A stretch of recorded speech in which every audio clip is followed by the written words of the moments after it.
Some of us experienced this last week. Thank you for your prayers for our West Coast cohort of Power Ministry. Had a great ministry trip. We want to give you just some of the details of that. And of course, it's difficult to explain in a short amount of time what we saw and experienced and accomplished. It's hard to describe that unless you've never been there. So I'll just tell you right up front, really what this is an extended commercial for next year's Power Ministry trip.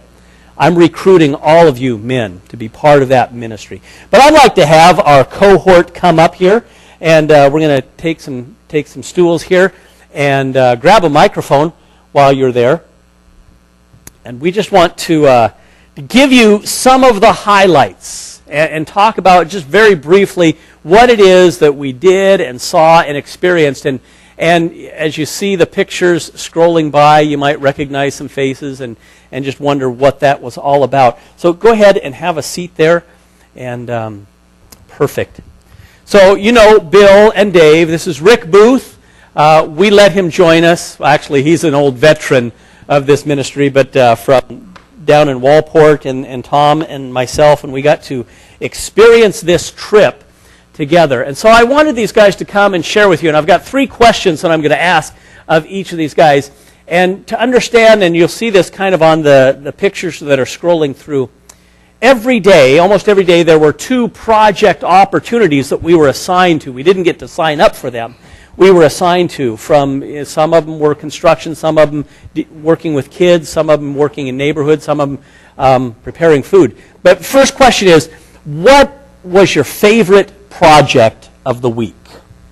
Favorite project. Bill, what was your favorite project this week? One afternoon we went to an orphanage called Refugio. And I'm not much of a construction person. These people were putting up these beams across the top and putting this building together. It was coming together very nicely because we had some skilled workers. And I just did whatever I was told. But I noticed there were a lot of little boys around the site looking for attention. They didn't have a lot of attention. They had one house father or something like that, and occasionally they got some personal attention, but a lot of times they didn't. So I tried practicing my Spanish with them, and found out I could communicate with them at a basic level, of course, because I didn't have a big vocabulary. But one of the little boys brought a bat, and he wanted to play. So, of course, we didn't have a ball, so I picked up some rocks and tossed it, and he hit the rocks, and we communicated through baseball.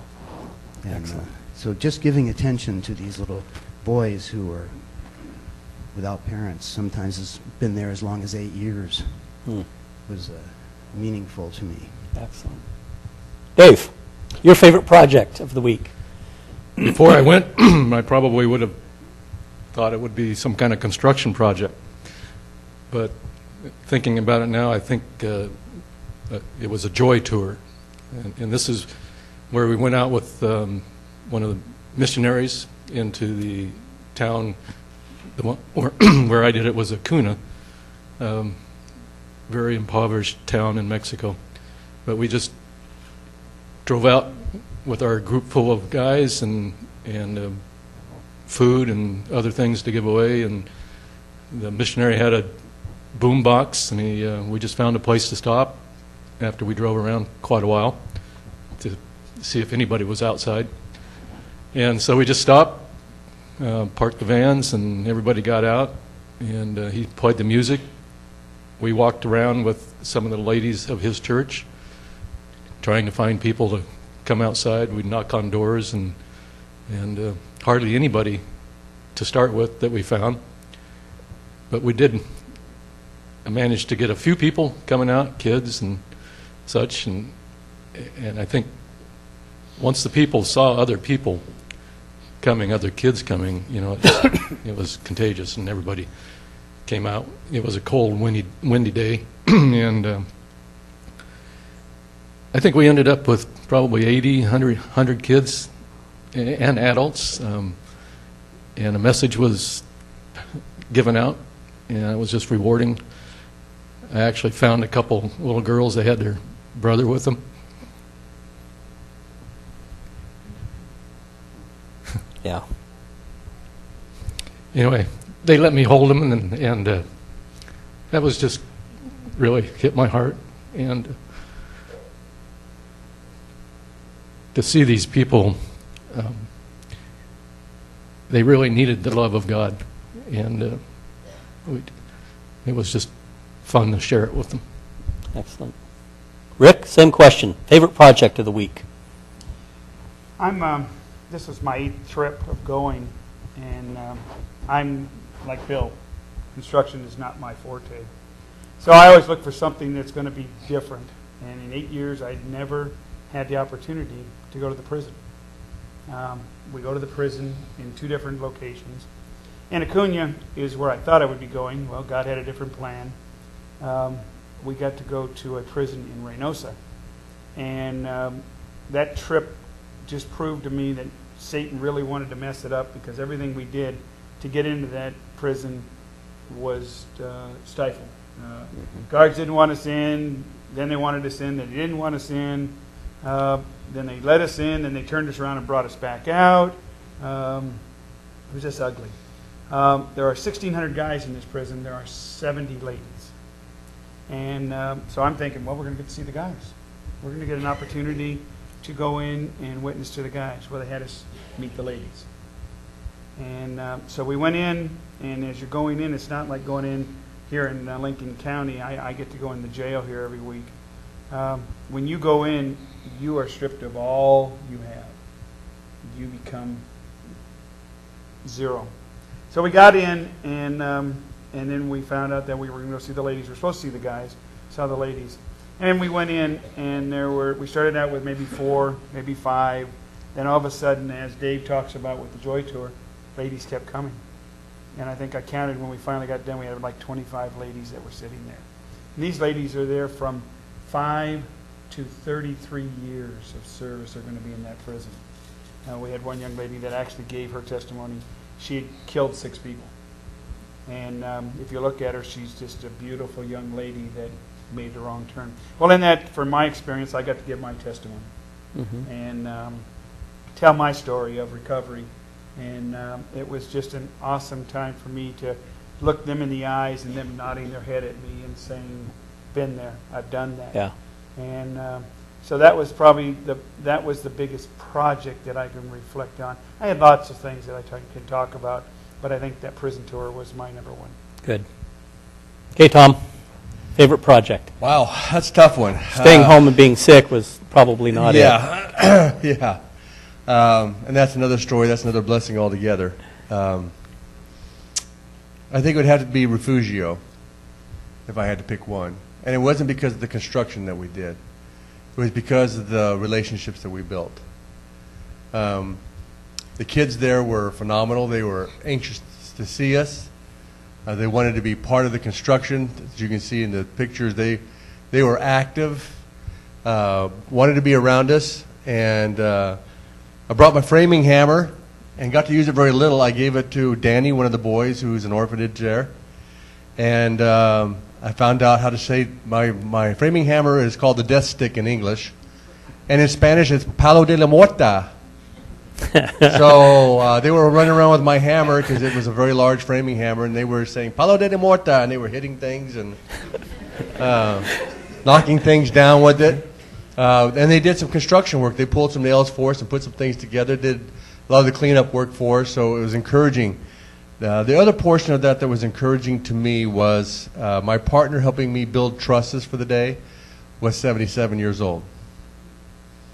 And he walks like a question mark. His back is not good, but his son was there with him, who's my age, and he never said a peep about his back hurting, about being tired. We worked on about maybe 4 or 5 hours sleep a night on a good night. We were usually in bed between 2 and 3 and up by 6. That's just the way it rolls down there. But it was encouraging to me is that nobody complained. Nobody. Because you look at these people and they're happy to have what they have, and then God has blessed me with so much in this country that how do you complain? How do you do that? and you can't. It just takes it out of you. So that was encouraging to me. And the other encouragement I got from that same orphanage was there was a 19-year-old who was on my team. His name is Isaac. Isaac came last year in the first group. There's 3 groups each January that go down there. I think that's Danny in the picture that was just up there. Isaac was in the first group last year, and after he was done with his first week, he stayed for 3 months. He just couldn't leave. He stayed at that orphanage and lived with them and built for 3 months because he couldn't go home. This is a 19-year-old boy. What insight in that young man's life. Mm-hmm. How much God has blessed him. Yeah. Wow, excellent. A lot of different projects that we were involved with, from building to joy tours to prison tour. And the prison tour was pretty impactful for me, too. I think probably my favorite opportunity. Went into the same prison that Rick did and was able to just present the Word of God and just bring a moment of hope and a reminder that in Christ we're not defined by what we used to be. And in Christ there's opportunity for a new beginning. So there's forgiveness and hope. And one of my favorite phrases that I am loved, I am forgiven, and I am accepted because I am in Christ, and got to be able to communicate that in that prison setting. Now, Rick was right. It wasn't easy to get in there, and of course, we all had our gray sweatshirts on because it was cold. It was 20 degrees warmer in Newport than it was in Mexico while we were there, by the way. Thank you. You're welcome. So we all had our gray sweatshirts, and the first thing they said is, you can't wear gray in here. So everybody with the gray sweatshirt over their little T-shirts were stripped of those. And then no belts, and we can understand that, and no wallets or money or personal items, and no wedding rings. And so basically... That was real tough because mine doesn't come off. So it was just an interesting experience to get into that prison, but I think God had it appointed for us, even though there were delays and hesitations. Just be able to speak the gospel in that setting was really encouraging. So, kind of along the same lines, but just want to hear from you guys too. What did you take away? What did you take away from this experience? And that can go a couple different ways. You know, what did you see? What did you experience? How did you see God working in you or around you? Bill, so we're going to start with you again. Well, I have to admit I had a lot of fears when I went about violence in Mexico along the border. We've heard a lot about that. My own physical abilities, lack of sleep. You know, I have epilepsy, and it tends to show itself when I have lack of sleep. You know, variety of things, back injury that I was afraid might be aggravated. So I had a lot of fears when I went, but I decided early on to just trust God and go, relying on Him day by day. And that's what I did. Beforehand, my fears were relieved, not totally eliminated, but reduced significantly through trusting God. And I did that when I went there. I had no expectations. I just went to serve. And that was a big lesson for me. I tend to like to plan everything, very detailed. I know what's going to happen. I just let it all go and did whatever I was told to do. And I found it was eye-opening. I didn't lack for sleep. I felt energized each day, even though I was getting 4 hours instead of 8 or 9. I felt I was in God's hands and just His instrument as I was doing things, even though it was very cold. Not just the prison. I was with these guys in the prison, but also in projects.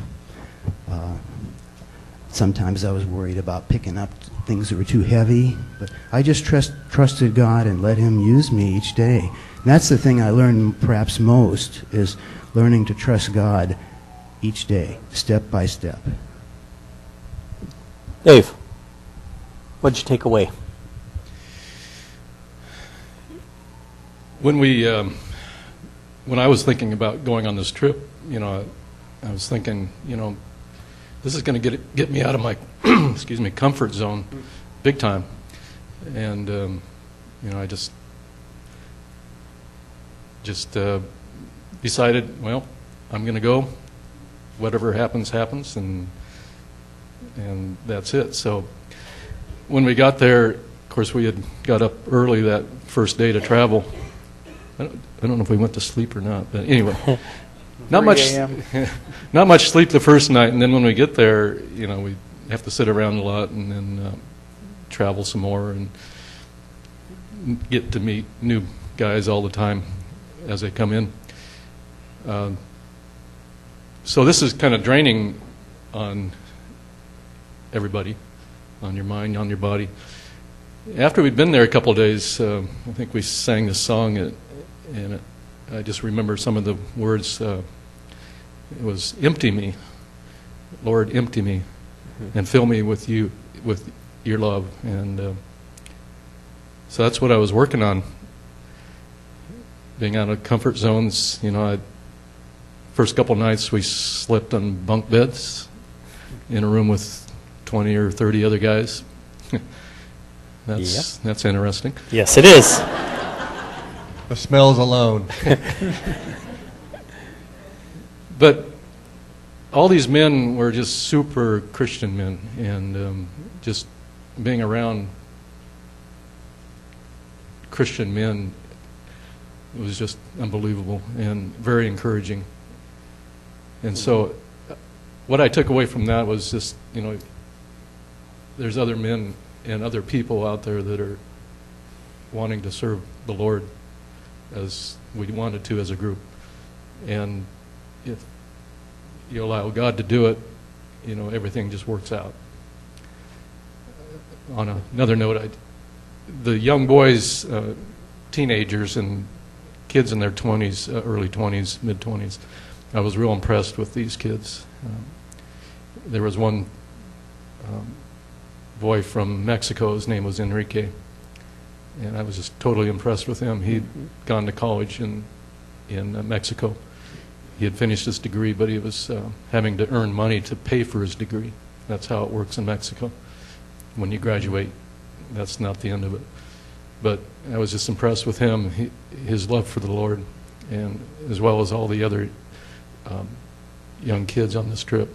That just impressed me a lot. So that's our future. That's the future of God. Next generation. Spreading the gospel. Yep. Good. Rick. This year was a unique year for me. All the other years I had gone, I started going to power trips in 2005. And this was my 8th trip, so there were 2 years I did not make it. And every year I went with my group. And my group is there this week. Men that I have traveled with, they're good, close friends of mine.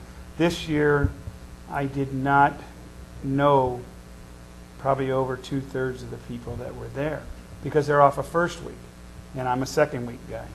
And Tom mentioned, it's 3 weeks. Well, really, this is the first time they've split up to a 3.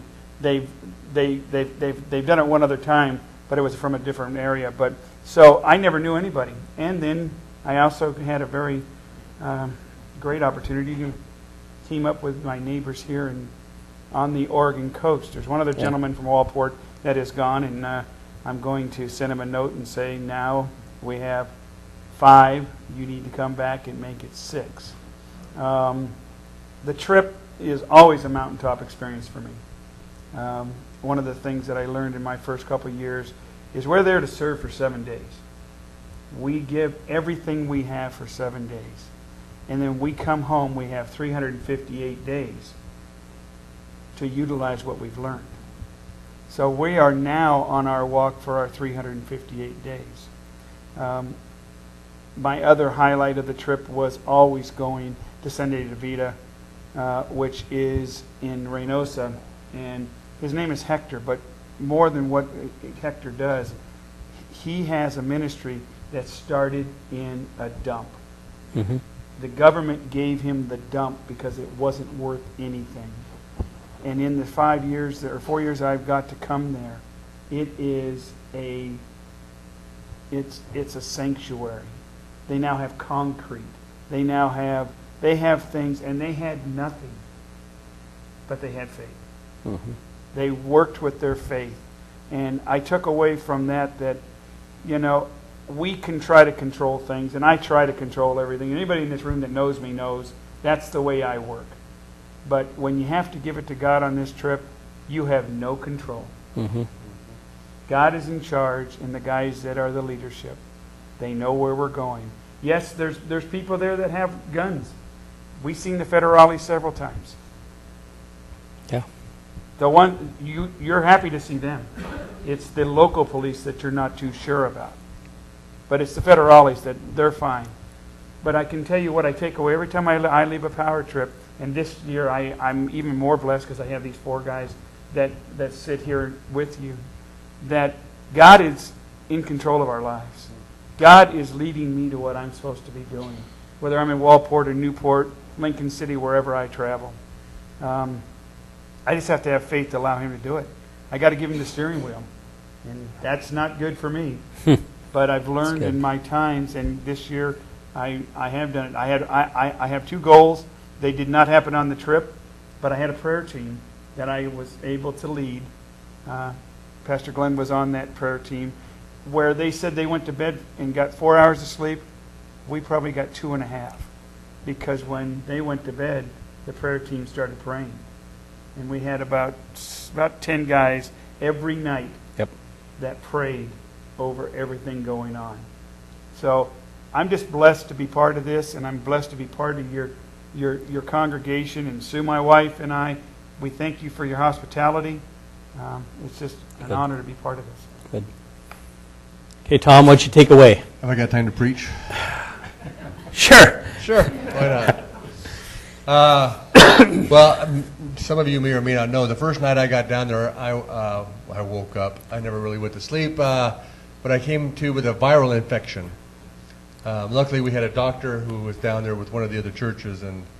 But one of the things that hit me hard was I woke up with the shakes and the chills and fevers and all kinds of bodily other functions going on. While I was hugging that toilet and the floor of the mission, I thought, God, really? Really? You brought me 3,000 miles for this? I could have done this at home. And then the next day, our devotional pastor, Bobby Biber, spoke out of Matthew 14. He said, Christ appeared to the disciples on the ocean, in the middle of the storm.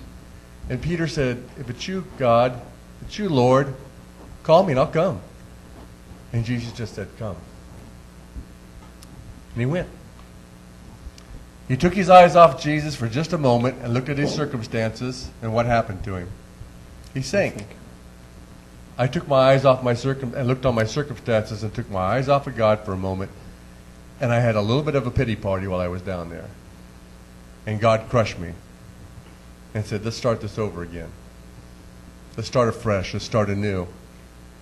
And I thought, Pastor preached on the vine keeper a while back and tending the vines. God crushed me and made a refinement out of that juice and allowed me to do what I could not do on my own. I had to step out in faith, get out of the boat, and trust Him to do what He said He could do with me. And I'm not a hammer swinger. I bent more nails than I drove, I can tell you right now. I'm just not a good construction person. But it changed my aspect that it's not about me. It's not about the circumstances I'm in. And I think the acronym of joy, Jesus, others, and you, in that order, was driven home to me. And I had to put self aside and just have faith that God would get me through it. And He did. And I was, just like the rest of these guys up here, I was very uncomfortable doing that. I just felt so uncomfortable out of my comfort zone that I just wanted to go home and be in my bed when I was sick. And God said, nope. It's not about you. Nope. Good. I'm going to share my takeaway here in a minute. But first, let me ask this third question. Pretty simple question. Would you recommend this trip for the other men of First Baptist Church? Bill? Well, of course. What else could I say? Good answer. It's a stretching experience. It takes you out of your comfort zone, but lets you see God at work. You see the joy in people's eyes who have nothing. Mm-hmm. You praying with these prisoners in the jail or praying with these college students at the Bible school just moves your heart. You feel them praying and crying and feeling them being changed. Mm-hmm. And then when they pray for you and put their hands on you, I had tears in my eyes. It was a moving experience. If you want to find out how God is working, feel His presence in your life, change your life, this is a good experience. I recommend it really highly. There's tough times, I'll have to admit, but it's a time to learn who God is and how He can work in your life. Dave? I think it was probably a couple days into the trip, I said to myself, this is good. I'm not coming back next year, though.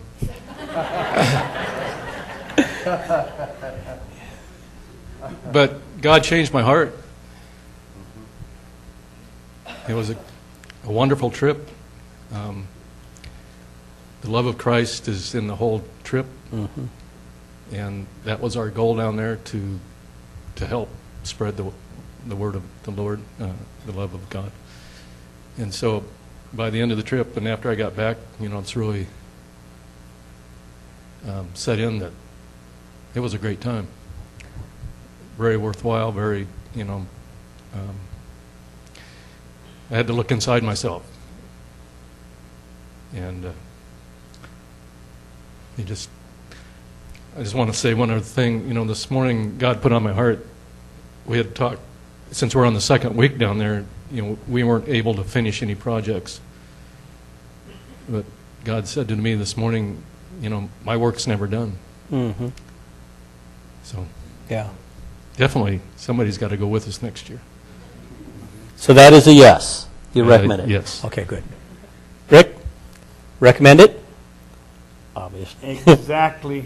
I would tell any male that is sitting here, any gentleman, this will change your life. It changes my life every year. It gives me a new focus.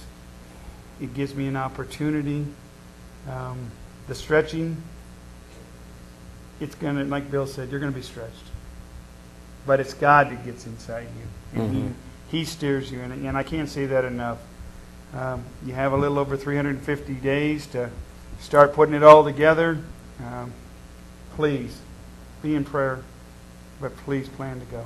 Yep. It's a trip you will definitely be blessed while you're there. Yes? No? Yes, I would highly encourage it. We had a team member down there named Vance Luke who was 96 years old. Betcha. 96. Did you hear that? 96. 96. 96. When that guy hands you a hammer or a board, what do you say? This morning, my back's really just not. He'd just smile at you like, whatever. 96, and he's still out there doing it. And he didn't take on the small task. He was at our construction sites, working. Every morning, he would smile and greet you at breakfast. Every night, he read 2 chapters of his Bible. Every night. Regardless of what time we got in, Vance would set up and read 2 chapters of his Bible. That's dedication to God. So I would highly recommend it. Just seeing that alone. I mean, we had people in their 70s and 80s out there swinging hammers, but 96, and you know what? He's already coming back next year, he said. He's already planned on it. Yeah. So how do you argue with that? So your excuses are being eliminated. One of the things that I was impressed about, and I said I was a little bit jealous of the father-son combinations. Several men who had their 20-year-old sons with them. And then, as was mentioned, there was one son-father combination where a man brought his dad to be a part of that trip. And so I was a little bit jealous of that. So I came home and I decided I'm going to take Marcus next year and just call him my son. Half the people think that he's my boy anyway, so... Marcus Small. Yeah, he's registered already. But get ready, because we're going to do this, and I'm thinking, well, Pastor Onhill needs to go too. So next year, you're going to be without a pastor for a week. But that's okay, because all the guys are going to be gone anyway, because we're all going. So it's excellent trip, excellent trip. Thank you, men. There are a lot of stories. Ask them. Yeah, thank you. It's hard to sum up that experience in just a few minutes, and there are a lot of stories that will flood out through the year, but it was wonderful. It was good, and I'm planning to go next year. So with that, let's do this. Let's make a transition. It's appropriate on Super Bowl Sunday that I'm going to call an audible. We're not going to go back to the Gospel of John today. We're just going to go right to our time at the Lord's table. So guys, if you want to sit down, or you can stay there, I don't care. Let's have our praise team come back to the platform, and we just want to kind of wrap that up and just focus our hearts on the Lord again as we come to this moment and just enjoy the goodness of God.